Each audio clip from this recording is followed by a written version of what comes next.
Welcome creative friends, Edna Edie here from the Creativity Activist. Today I thought I would walk through how I put together a couple of cards.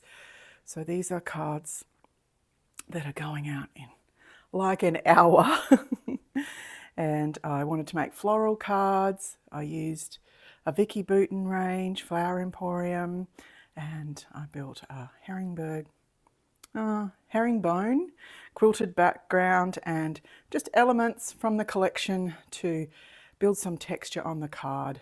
And these are just cards that are made to the size that they end up based on the ephemera that I use. So in this case I grounded these cards with a frame, and then I've built out 1 centimetre each side on that frame to get the base size, and then I've just built up from there. So I'm going to walk through quickly how to do the herringbone and just bringing together the card. This is a very common layout that I use. I love a frame, I love a tall, extending beyond the card type textures. And yeah, I had fun with this range. I haven't used it enough. So here we go. I'm going to sit down and I'm going to talk you through how I do that. So when we're making the background panel, I have cut out a random piece of cardboard. I've just laid strips of the tape across it. Sometimes I use a full adhesive sheet, but I didn't have that right at my fingertips today. And so I've cut that out to the size of the base, and I'm really just going to pull off the little strips. I had them ready to go just to save a bit of time. When you put these adhesive strips on the cardboard, it's okay to have little gaps in between them, but you must go all the way to the edge of the cardboard. And then it's just a simple case of building that pattern. So the general rule is to go across the work side to side to build the centerpiece, and then to go out from there somehow. Let's go with these ones. I like to sort of see if I can get the corner piece in that first pass there. So you split the one side and you split the other side in some way, shape or form. And as you're going along, if your tails are really long, you can lop them off. You don't have to lop it off really evenly at this stage. I do like to lop them off on an angle so that I know that I've cut those, because with each of these strips I've actually taken some ink and a sponging block and I've just inked the edges. I think this gives you a bit of definition when you're working with strips of paper on a flat surface. It's nice to be able to see the definition between the edges. So I've pre-done all of those, apart from that one that I just kept to do a little demo, and then I just keep that inked and at the ready in case I need to come back to any of those. So we now have our 4 little quadrants, and we're just going to build the runs from there. So let's go. It doesn't have to be matchy, and I actually cut my strips in different widths just to give that variation, because then it's much more forgiving. But we're going to go with this today and just see how we go. Some matchy, but it won't be matchy all the way. That's my plan. That's my plan. Let's see how we go. So you can see in these sections here, I'm going to go this way, and in these sections here, I'm going to go this way. So let's start going that way so you get the drift of what I mean there.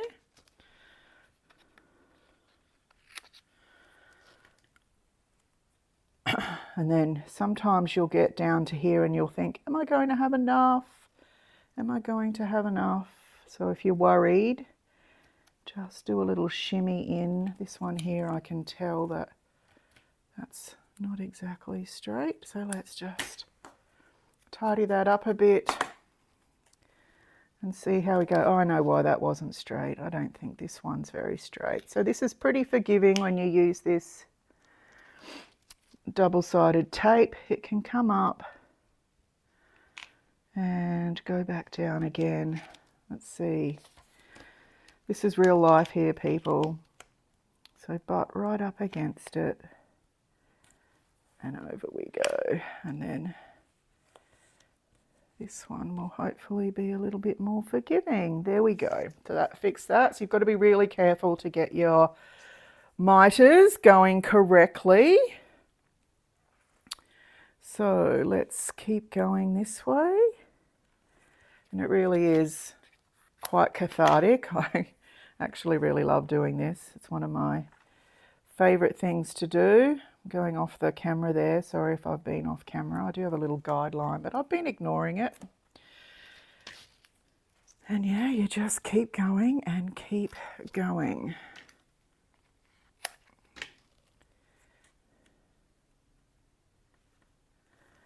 Until you get that done. And you can use glue when you do this. It's no problem to use glue. It's just a case of making sure you glue all the way to the edge. So I'd put a little bit down the center of the paper strip, but also a little bit on the base. And you can see there I've cut that too close, so let's go again. It's really important to make sure that right the way out to the edges has contact with the baseboard, shall we say. And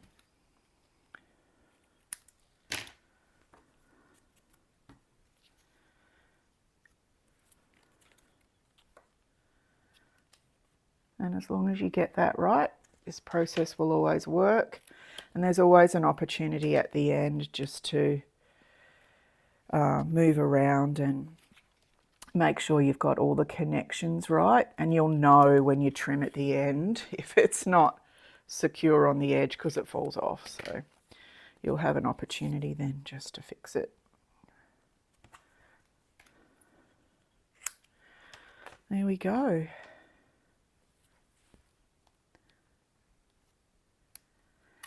So this is also good with leftover papers.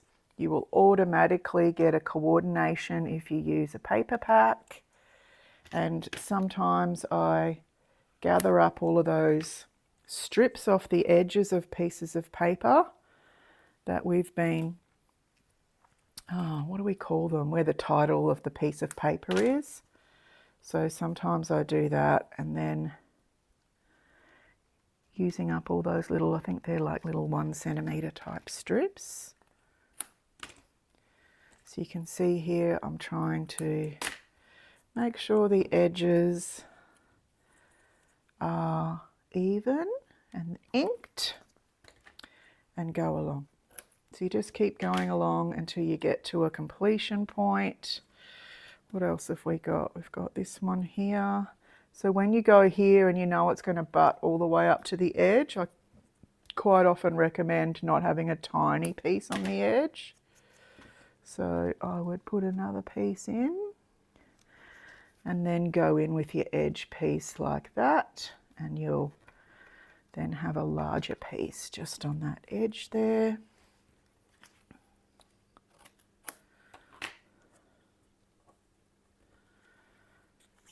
And then you measure over here, same thing will happen. So I'm going to go in with this and then in with that.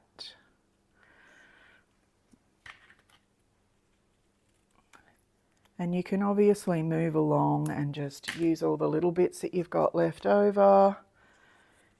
Any which way it will work, you get in there and you make it happen. That's how I like to make it happen anyway.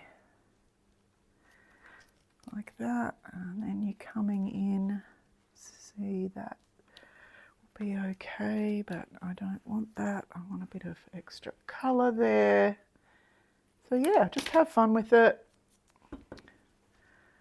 Make sure you keep going in the same direction. You can get really tempted when you get close to the edge to want to change the direction. But yeah, just be careful not to do that because it is noticeable to the persnickety eye. And yeah, I will want to be a bit pedantic there and make sure my words are up the right way. And then you come all the way to the edge. One thing I would normally do is I would use normally more than one strip of that dark, but I've gotten distracted and not done that, so that's okay.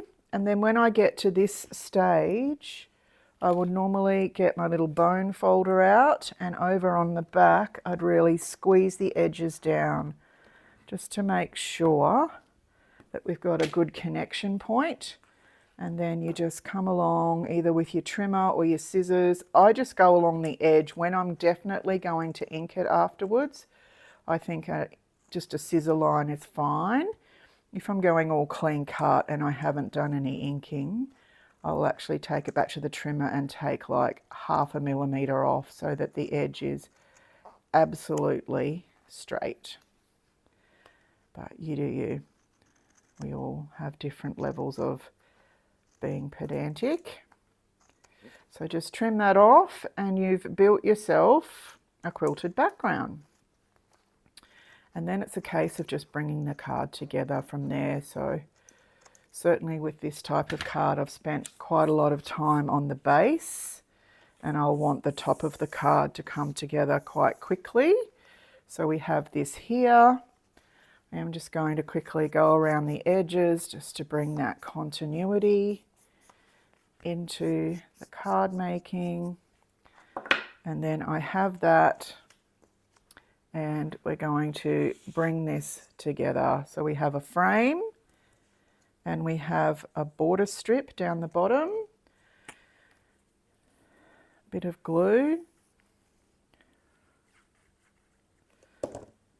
not too much glue. I do like things to hang over the edge at times, so you will see me do that. Now on the other card with this frame, I actually popped it up on a foam strip. Just a little point of difference in the cards. I'm not going to do that with this thinner frame. Not that you couldn't, it's just I decided not to. I thought it had enough because this frame also has different colorways and textures in it. And then we're going to come in with the foliage. So I like the foliage to be quite tall. We're going to use this across here and that coming up the top there. So we do want that foliage to be really tall. So I will frequently just put a little bit of glue on the frame there, and then a little bit of glue down the bottom there, just so that it's free flowing. It doesn't necessarily need to be stuck everywhere, just needs to be secured in some way, shape or form. And then I'm going to come back with that one. And this is a bit of vellum, so you'll only want to put the glue where it sort of is hidden. That looks good. And so because I haven't used a lot of foam tape underneath the frame, I'm going to pop the flowers up this time. It's a little bit of foam tape. Same deal. If you have quality foam tape, then the release paper will always come off nice and easy. Now, just let me have a little think about how I was going to do that. Because, yes, that's right. Just like that. And then I was going to pop that one under there. So let's do that. Just a little bit of glue. Pop that under there, and then that's nice and secured. A bit of foam tape pre-ready to go on that bit there. And just to give that extra bit of height down there, I can see a little hairy bit, so let's take that off. And then I'm going to come in and do a twine wrap. This is actually some sort of embroidery floss, like thick stuff out of my stash that I found at my fingertips. Come in. A simple bow is all I'm looking for. So doing that bow and then pulling the tails down. A bit clunky that's just the way I do it. It's as simple as that. And if you want your bow to then move over, and then just trim your tails. And I have this groovy little pick with the name on it that I'm going to come in here and just use that in that way. I have some foam tape on the back, and I just put a little bit of glue down the bottom of that. So come back in underneath there. I'm going to go all the way to the bottom of the jar and hold that on there just for a minute until it's secured enough that it'll dry on its own. Use that straight. There we go. And then it's just a case of bringing it to your card base. Now with this card base, I've just cut it freeform and I have inked on both sides all around there. Just keeps it simple. And then when you've got some texture in there, just understand that you will need to make sure that you either use foam tape behind it to pop it up, which I'm not going to do, or you just put the glue so that it will sit around that and allow it just to move freely. So there we go. This is bringing a quick card together. Not so quick when you're building those backgrounds, but quick enough. And then you have all the texture and all the elements of the two floral cards.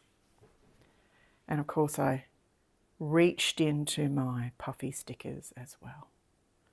Floral cards, happy birthday, enjoy.